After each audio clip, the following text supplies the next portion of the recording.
I could see myself being in a situation where you want to play more than one. It's not the most comfortable thing, but when it's the right thing for your team, you have to do it. And we clearly felt at times last year that we had to do it because it made us better. We felt like David had something to offer that had to play. We felt like not only would it help us produce offensively, but it would help develop him as a player. And if you remember, at the end of the 2010 season, we played Michael Rocco in games, in the first half of the games at the end of the year to help him develop as a player. So I think you have to handle it on a case-by-case basis.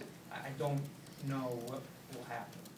I don't have an opinion today because I don't have to, so I'll just let it play. I mean, it's hard enough when you have to decide. When you don't have to decide yet, just make a great plan of how you're going to get there and then evaluate as you go. Weren't you more effective when you went with one late in the season, or is that? I think at times late, Doug, I think at times late in the season we were more effective. Whether that doesn't mean that was the reason. There were a lot of factors probably that go into it. And the decisions we made on playing time at the end of the season were what we thought was best at that moment. And that's what we're going to do. We just cannot, despite what we say, we'll reserve the right to change. How about a 3-quarterback system? You ever tried 3 quarterbacks? I've never tried that. Well, we kind of did, actually, when I was at the Falcons and Michael Vick got hurt in 2003.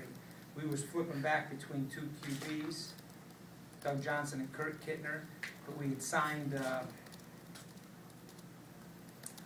kick returner from Clemson. Woody Dantzler was on our roster, so he took some quarterback snaps in the goal line, so technically we used 3 that year. And 1 year in Seattle, my first year in Seattle, we started Matt Hasselbeck, Seneca Wallace, and Charlie Fry all had to start games for us. So usually when it's happening like that, it's not good.